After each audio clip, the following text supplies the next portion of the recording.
Nabulgar na po ako. Ako po yung third year. So may dalawa pong fourth year dito. So praise God, we have a Sunday school because our knowledge in the Bible school, we're not only for the three person. So we must share this knowledge to the others and the member of the church. And every time that we have a visitor here, we need to encourage them and teach them what the Bible say. Amen. So this morning we will going to review again our last topic on Sunday about the glorification. This is what our Pastor Daniel give wisdom to him to repeat again, to review the glorification. Because if you remember last time, I encouraged you, this glorification is very important. After we receive the salvation, this is the part of the salvation that there is a glorification happening in our life. All right, so for some of you, maybe you didn't know or yet understand last Sunday about the glorification. It's still important to review again, like what in our school, in our secular school, we have a review, pointings of reviewers. So this morning, I'm going to make review as long as I can, because I remember we end up not no clear end up of the last part, because on the last part it's very important. So bear with me. And Brother Casey, are you okay now? Are you okay? Are you are you okay? There in your chair? All good? All good? Yes, don't use your cell phone, okay? So bear in mind, when we are here in the church, uh, please give respect to whatever who stand here in the pulpit, and challenge yourself to make not fell asleep in the chair. So whatever what we say here, try to, if we some mistake of the words, try to pray for us, and don't give us anything but uh, impact for that, but keep praying for us. So to make not fall asleep, just listen and try to understand what everything the Word of God say. All right. So before we start our reviewing of the glorification, I encourage you to open in prayer. Just stay in the chair. Dear Father in heaven, thank you once again, Lord, for using me, oh God. Use me, Lord. Oh God, I'm nothing in this world if you not use me, oh God. And I pray also, Lord, for the people here in the church, oh God, that they have a conviction and convince and the listening of the word of God. And this study, oh God, of knowledge of the glorification and everything, what the terms that we use in the Bible, oh God. Please give us knowledge and wisdom, understanding, opening heart and opening ear, oh God, to understand thy words. Anything, Lord, that we have the devil trying to insert in our mind while we are listening, please forgive us and don't allow the devil, Lord, that disturb our mind and heart, oh God, to listen the word of God. Anything, Lord, that we have a sin that we committed intentionally or not intentionally, oh God, please forgive us. Wickedness, heart, and righteousness, please forgive us. This is my prayer in the name of the Lord Jesus Christ. Amen. Amen. So we have a Bible reference here for the glorification. Open your Bible in book of Romans. So from the word glorification, this is also in part of insight of salvation that we receive. So book of Romans, because there's a lot of reference here that we use in the book of Romans. John chapter 8, verse 30. So I will going to read for you. Just make sure you read in your eyes. Just follow me and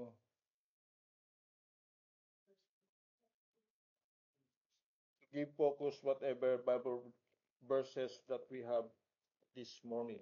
All right. If you dare, just say amen. Romans chapter 8, verse 30. Moreover, whom he did predestinate, them he also called. And whom he called, them he also justified. That's what we receive in the salvation. And whom he justified, them he also glorified. So you will notice there the word glorified. And then just go back a little bit on the chapter, Romans chapter 5, verse 2. So notice the word glorify, glory. So yan po yan. Diyan po kinuha yung the word glorification. Romans chapter 5 verse 2, by whom also we have access by faith into this grace wherein we stand and rejoice in hope of the glory of God. All right, so there is a word whom is talking about our the Lord Jesus Christ. Through him we have faith, amen, and we have grace, and we have rejoiced in hope. And then next, go back again on chapter 8, we have verses number 18.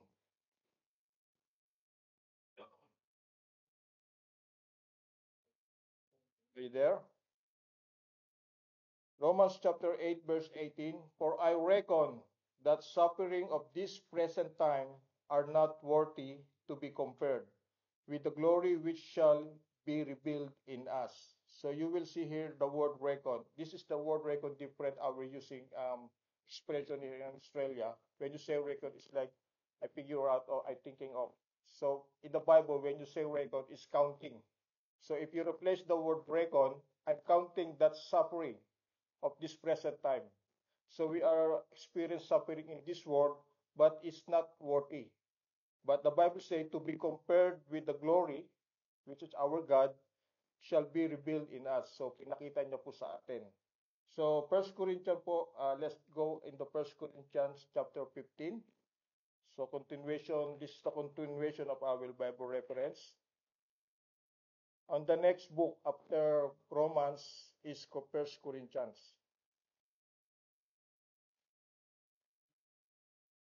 Verse 43.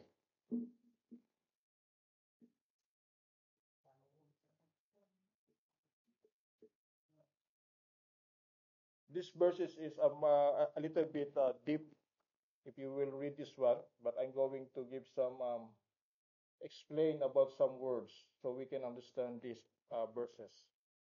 Are you there? Amen. 1 Corinthians chapter 15 verse 43.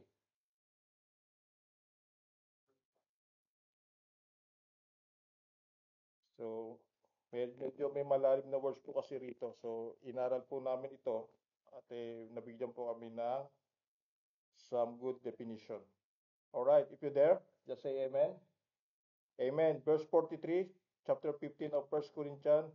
It is sown in dishonor, it is raised in glory. It is sown in weakness, it is raised the power. So you will see here the word sown, S-O-W-N.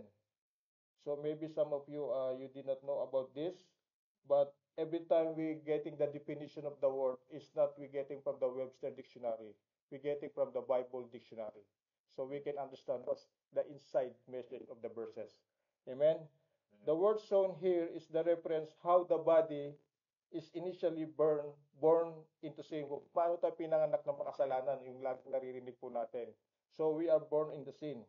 In other words, that the earthly body, this body, grows from a state of sin.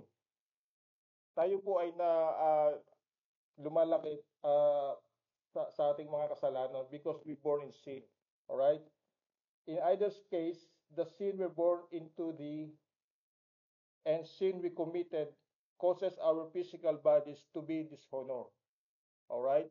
So, dishonor agad po yung body natin pag tayo po ay nagkukumit ng sin. Kaya, when the verse 43 say, it is sown in dishonor. So, yan po yan. Alright? And they do not become honorable. Our body is not honorable to the Lord. Simply because we die. Amen? Because the Bible says in Romans chapter 3, verse 23, for all have sinned. For the wages of sin is death, but the gift of God is eternal life. Amen? Because this principle came as well in the Old Testament, Genesis chapter 2, verse 17. Don't turn it, I will just read for you for quick. Because most of our Bible references came from the New Testament. So I just only study going back what the God said when He started His creation. All right, why God said we are going to die? Because in Genesis chapter 2, verse 17, after God giving all instruction for the human Adam, verse 17, He has a commandments to Adam about the tree of knowledge. The Bible says here in verse 17, but of the tree of knowledge of good and evil, that's the time not yet Eve and Adam eat this forbidden fruit. Thou shalt not eat. That's what God said.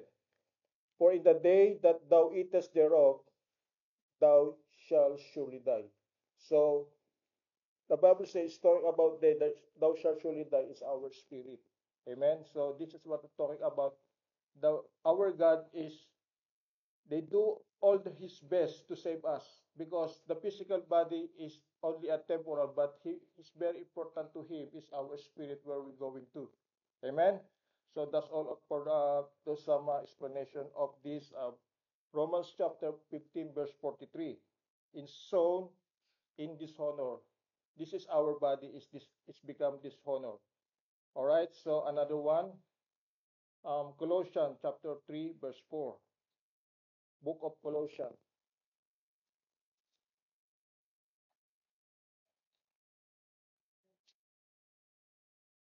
So next, I think you must have a lots of books after Philippians, Colossians, chapter 3,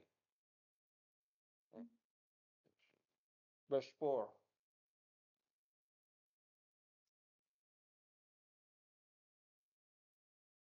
Peter, just say amen.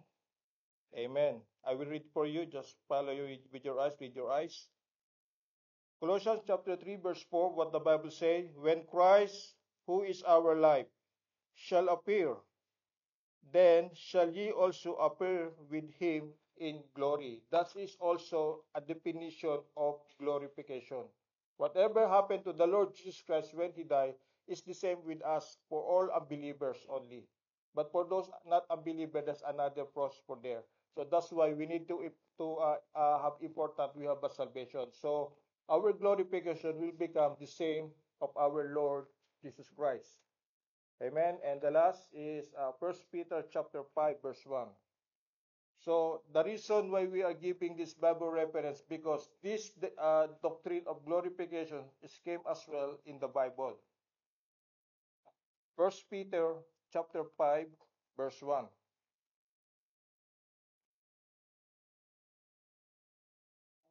Are you there? Amen. Verse 1 Peter chapter 5 verse 1. What's the Bible say? The elders which are among you, I exhort, which I am also an elder, and witness of the suffering of Christ, and also a partaker of the glory that shall be revealed. So you will notice there the word exhort. The word exhort there is say means to be excite or giving strength, spirit, or courage. So Apostle Peter said, I exhort you, brethren. So Peter witnesses how the Lord Jesus Christ suffering.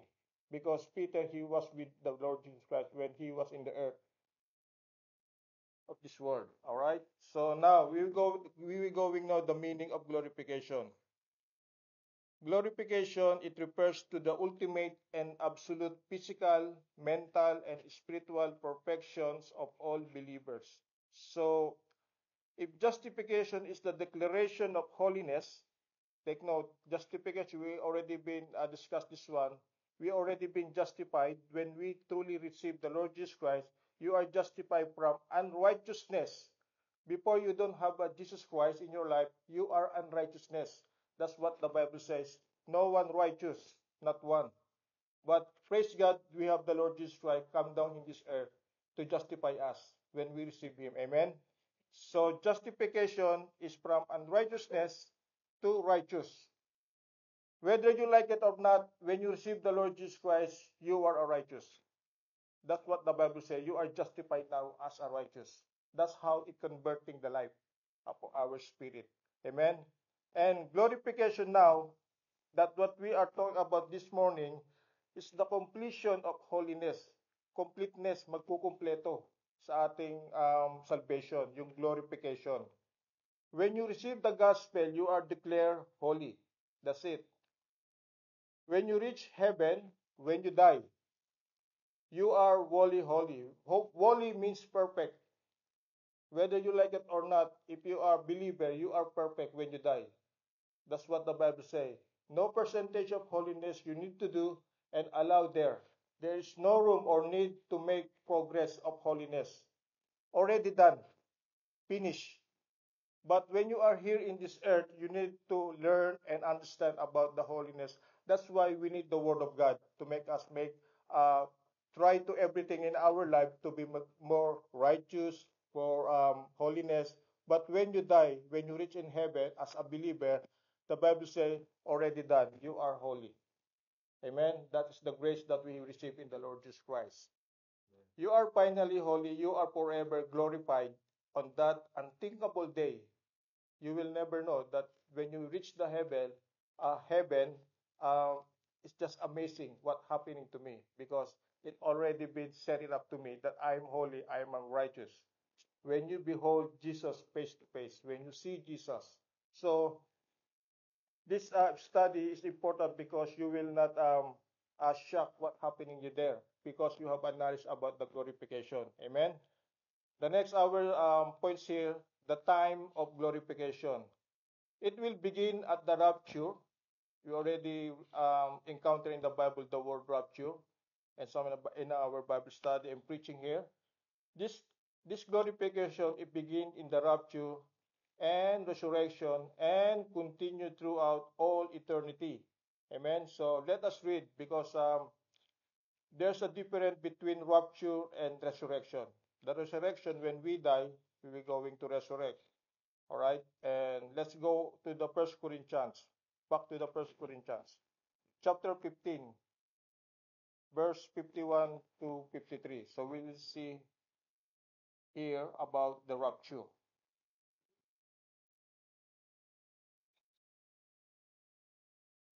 First Corinthians, chapter 15, verse 51.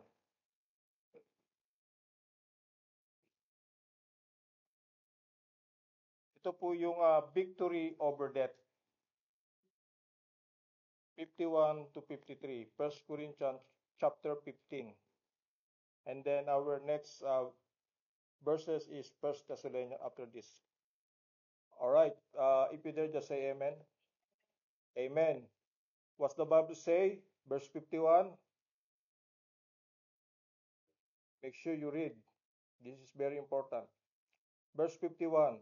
Behold, I show you a mystery. We shall not all asleep. It means we are not dead. But we are already dead, but we are not really dead. But we shall all be changed. Verse 52. In a moment, in the twinkle of an eye, at the last trump, for the trumpet shall sound, and the dead shall be raised incorruptible, and we all shall be changed. So when we die, because we are incorruptible before, we are going to change from incorruptible to corruptible. And the verse 53, the Bible say, for this corruptible must put on incorruptible. From corrupted body, we're going to change into incorruptible or incorruption. And this mortal must put on immortality. That is what the Bible says we must be changed. All right? Now go to the First Thessalonians chapter 4. On the next two books of the Bible after First Corinthians, Philippians, Colossians, Thessalonians.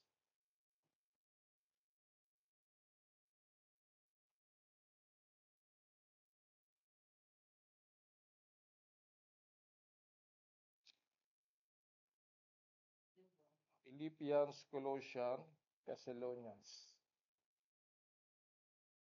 All right, Thessalonians, chapter 4, verse 13 to 18.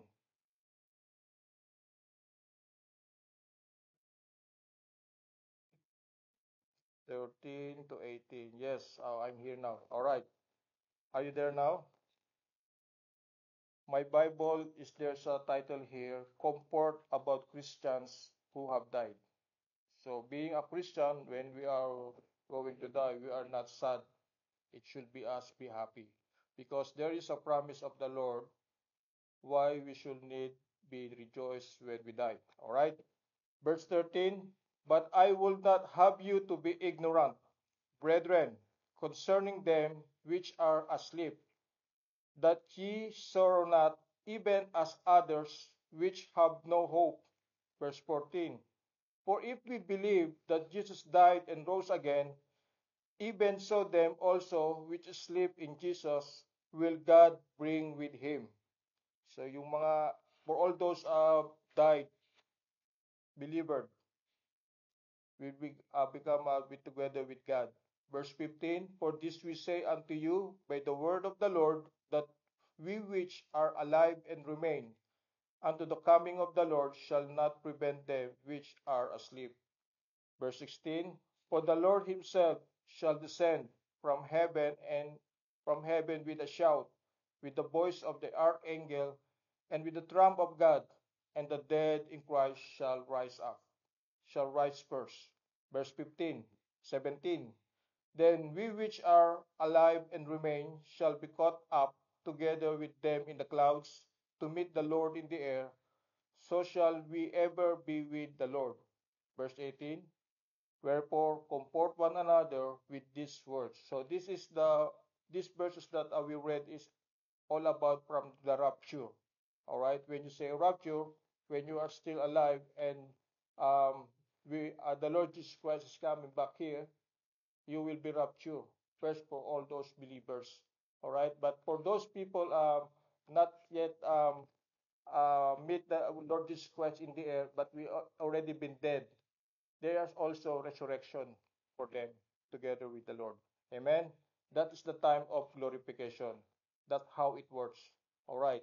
The question now, what our next points here, what is the purpose of glorification? What is the purpose? Glorification is both the logical and necessary final side of the great salvation triangle. It's complete the justification, sanctification. So this justification, sanctification, and glorification, this is the salvation triangle we call here in the Bible. Yan po yan, yung completeness. That's why we said before, glorification is the completeness of holiness. Amen. In the past, Christ the prophet saved us from penalty of sin through justification. That's what I said before, from unrighteousness and righteous, we are justified by our Lord Jesus Christ. In the present, Christ the priest saved us from the power of sin through sanctification. So we discussed before, sanctification is the Lord Jesus Christ. When you receive the salvation and you continue learn about Him, you are now set apart. All right. So sometimes if you're doing some normal activity, but when you compare that you doing here in the Bible is a sin. That's why we need the knowledge of the Bible so we can set apart for the worldly stuff, some activity that we are doing and the sin that we committed. And in the future, this is what the uh, function of the glorification. Christ the King shall save us from the presence of the sins through glorification. So that's how important the glorification is working up after our life is in earth. All right.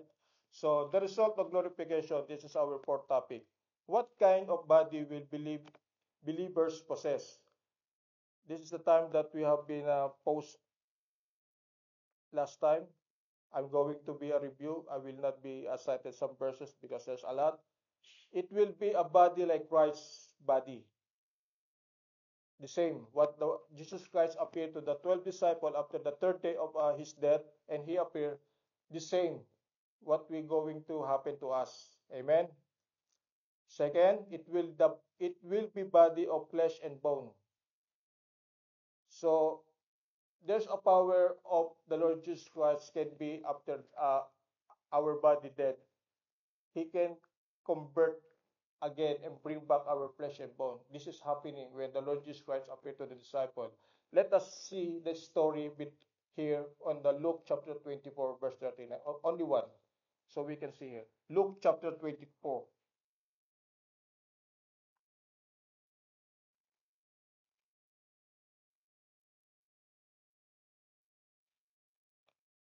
Verse 39.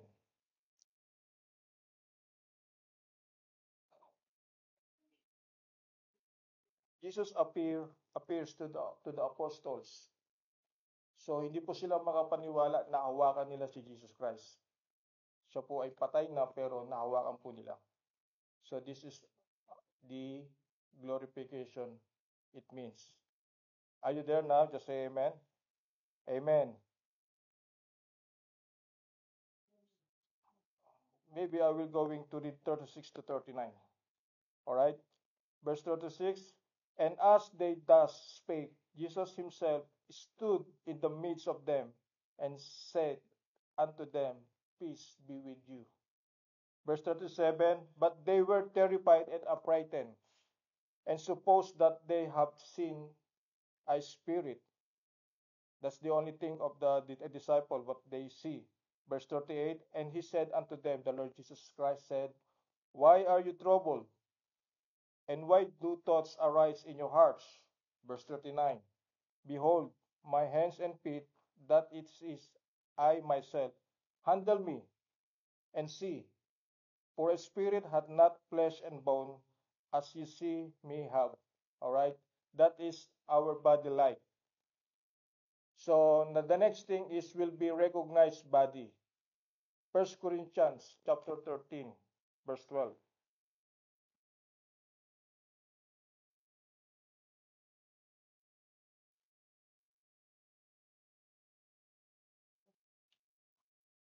It will be recognized body.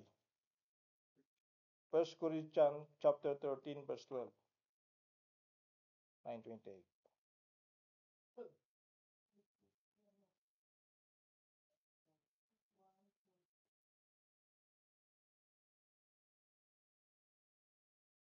At least si Sister Judith trying hard to open the Bible. That's good, Sister Judith. Yes, 1 Corinthians chapter 13, verse 12. If you're there, just say amen. Amen. For now we see through a glass darkly, but then face to face. Now I know in part, but then shall I know, even as also I am known. So we are recognized from the body. Next, it will be a body in which spirit predominates. The same chapter, the same book, 1 Corinthians chapter 15, on the next chapter only, verse 44 and 49. So verses lang po, 44 and 49.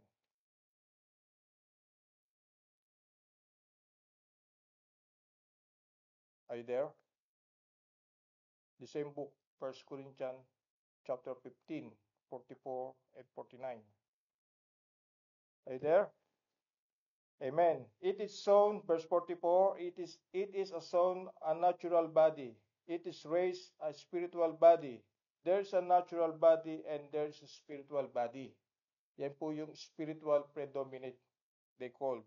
And the verse 49 is say, And as we have borne the image of the earthly, we shall also bear the image of heavenly.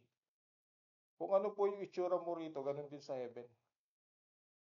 Hindi po magbabago po yan.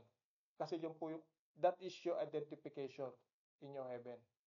So whatever you have face like this is my face. It's the same face when I'm going to heaven.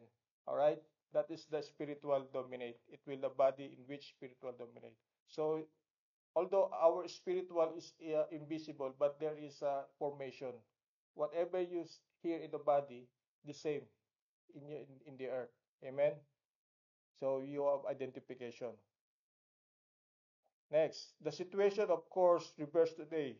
Ito po yung there's something some issue in the book of Mark verse 14 verse 38 bring out the Bible say in that chapter, watch and you pray lest you enter into temptation. The spirit truly is ready, but the flesh is weak.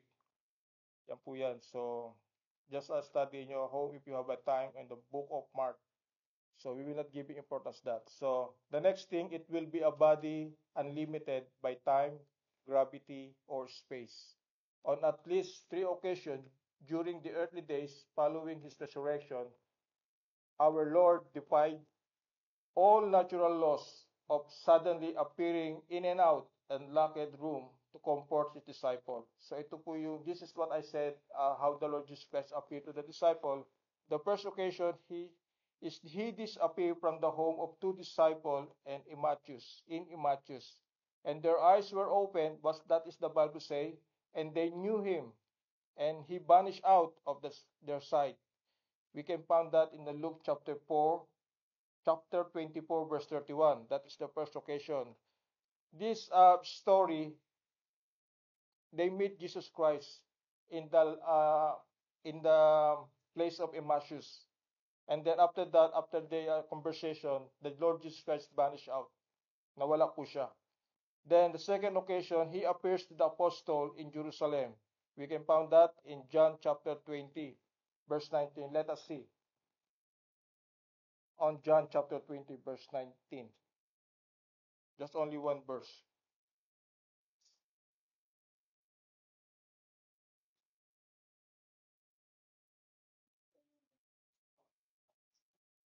This is the second occasion of how the Lord Jesus Christ appeared to his apostle in Jerusalem. Are you there now? John chapter 20, verse 19.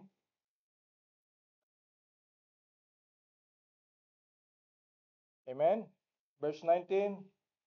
Then the same day at evening, being the first day of the week, when the doors were shut, where the disciples were assembled for fear of the Jews, came Jesus and stood in the midst, and said unto them, Peace be with you. So that is how the Lord Jesus Christ appeared to the disciple. Alright? Second occasion po yan. Then the third occasion, he appears 8 days later to 11 apostles in Jerusalem. And when you're going down, it's the same book chapter in verse 26. The Bible say, and after 8 days again, his disciples were within, and Thomas with them. Then came Jesus, and door being shut, and stood in the midst, and said, Peace be unto you. That is the third occasion how the Lord Jesus Christ appear again. Next, it will be eternal body. So when we die, we are now be eternal body. 2 Corinthians naman po. 2 Corinthians. After John, Corinthians. First and then second. Second book of Corinthians. Verse 5.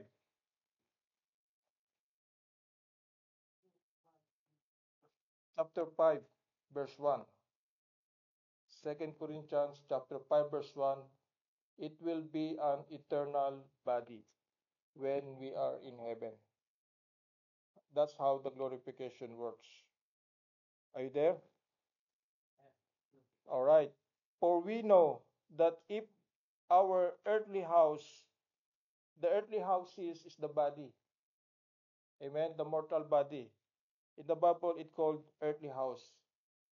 But this is the body of this tabernacle were dissolved. We have a building of God, an house not made with hands, eternal in the heavens. That's it po. So we are eternal body. For we know that if our earthly house of tabernacle were dissolved, mawawala po iyan. It will be dissolved when we die. Alright? We have a building of God, an house not made with his hand, eternal in heaven. Next, our body like will be a glorious body. Punta muna tayo sa, let's go in the 1 Corinthians before Romans. Just go back a little bit, one book of 1 Corinthians. Actually, we already read this one. It is said, it is sown in dishonor, it is raised in glory. It is sown in weakness, it is raised in power. Yan po yan, glorious body. Alright? And then, Romans chapter 8, verse 18. Go back again.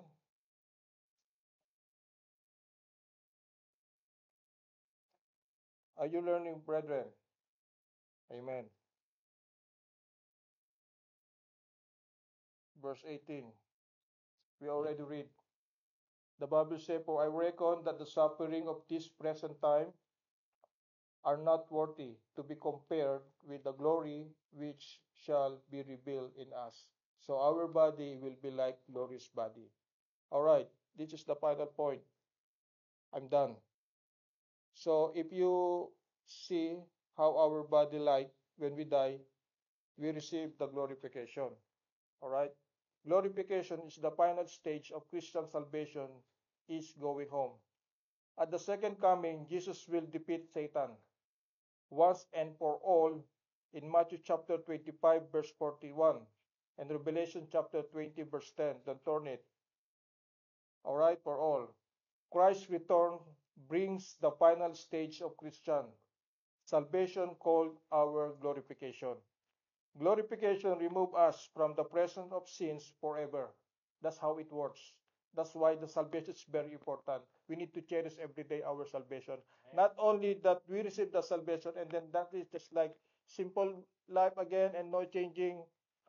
That is not true. You need to work it out your salvation to the Word of God. Amen. So you will understand what is the benefit, what's the purpose, what is inside of the salvation. Actually, there's a lot of benefits that we receive in the salvation through studying the Word of God. Amen.